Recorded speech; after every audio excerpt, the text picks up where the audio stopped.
সকলোকে নমস্কাৰ এডিআইটি গ্ৰেড 4 ৰ যেটো আপোনালোকে ৰিটেন এক্সামিনেশনস দিলে আৰু ভাইবা টেষ্ট কন্ডাক্ট হৈ গল সেই যেটো ৰিটেন এক্সামিনেশন আৰু ভাইবা টেষ্ট হৈ গল তাৰ টোটাল কাট অফ মাৰ্ক অৰ্থাৎ কিমান নম্বৰত আপোনালোকৰ নাম আহিব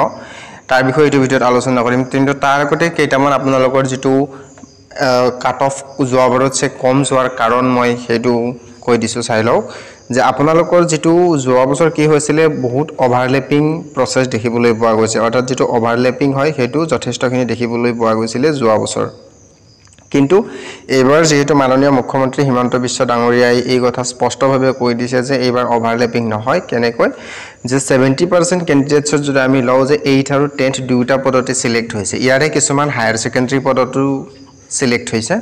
তো ইয়াৰে যেটো হয় আপোনালোকে এটা পদতে নিযুক্তি লাভ কৰিব অৰ্থাৎ ইয়াৰে কোনটো পদত নিযুক্তি লাভ কৰিব যেটো আপোনাৰ দুটাতে নাম আহিলে যেটোত অলপ পে লেভেল বেছি হয় বা অলপ পইচা বেছি হয় বা অলপ জবটো ভাল হয় অটোমেটিক হেতু প্ৰিফাৰেন্সত সেই ক্যান্ডিডেটছনক সিলেক্ট কৰা হ'ব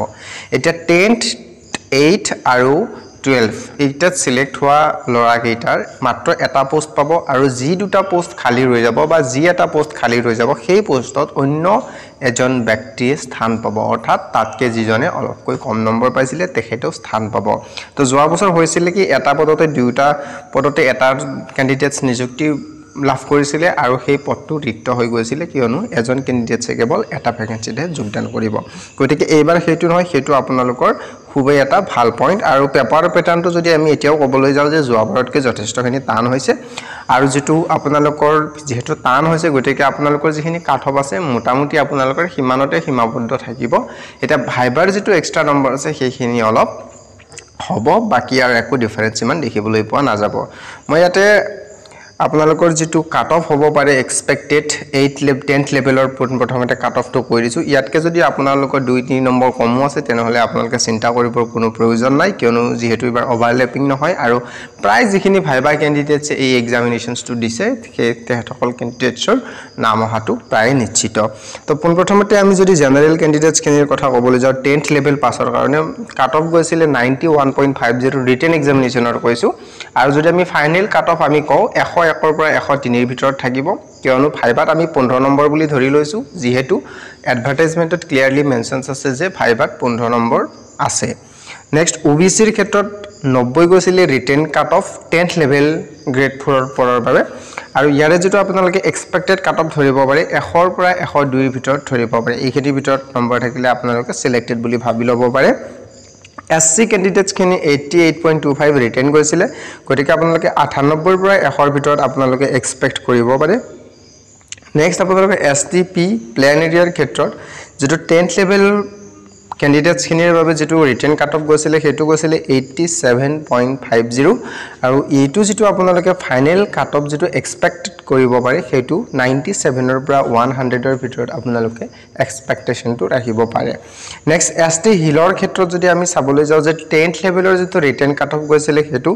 74.75 গৈছিল আৰু যদি আমি এইটো 10th লেভেলৰ যদি আমি ফাইনেল এক্সপেক্টেড কাট অফ চাবলৈ যাওঁ তেনেহলে আপোনালোকে 85 ৰ পৰা 88 ৰ ভিতৰত যদি আছে আপোনালোকে নিশ্চিত হ'ব ইয়াতকে 2-3 নম্বৰ যদি কম আছে হতাশ বা নিৰাশ হ'বলৈ কোনো প্ৰয়োজন নাই ইতিমধ্যে ওভাৰল্যাপিং যেহেতু নহয় নেক্সট আমি 8th লেভেল পদখিনিৰ বাবে কৈ দিছো যে আপোনালোকৰ 8th লেভেলৰ যেটো জেনাৰেল ক্যাটেগৰি খিনিৰ কাট অফ গৈছিল 99.75 আৰু আমি যদি 8th লেভেলৰ ফাইনেল কাট অফ যদি আমি এনালাইজিং কৰো বা ফাইনেল কাট অফত যদি আমি এক্সপেক্টেশন ৰাখিব পাৰো তেনেহলে 110 ৰ পৰা 112 ৰ ভিতৰত আপোনালোকে এক্সপেক্ট কৰিব পাৰে আউট অফ 150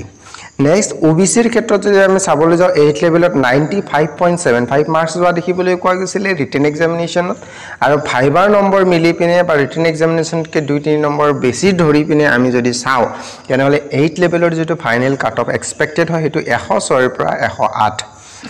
SC ক্যান্ডিডেটছ খিনিৰ ক্ষেত্ৰত ৰিটেনত গৈছিল 93.50 103 ৰ পৰা 105 ৰ ভিতৰত যদি আপোনালোকৰ নম্বৰখিনি আহে তেনেহলে আপোনালোকে নিশ্চিন্ত হৈ থাকিব পাৰে যে সিলেক্টেড বুলি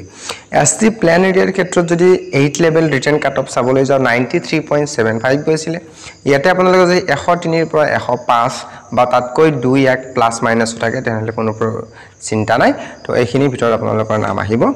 ST হিল ক্ষেত্ৰত 8 লেভেলৰ 71.25 আৰু 8 লেভেলৰ যেটো আপোনালোকৰ ফাইনেল এক্সপেক্টেড কাট অফ হ'ব হেতু 82 পৰা 84 ৰ ভিতৰত থাকিব গতিকে আপোনালোকৰ এইখিনি আছিল এটা কাট অফ ডাটা এনালাইজিং কৰি বনোৱা ভিডিও আপোনালোক যি সকল ক্যান্ডিডেটছে এডিআৰই গ্ৰেড 4 ত সফলতাৰে উত্তীৰ্ণ হৈছে বা ভাইবা টেষ্টত উত্তীৰ্ণ হৈছে তেখেতসকল সকলোৰে নাম আহক তাৰে কামনাৰে ধন্যবাদ জয় আই অসম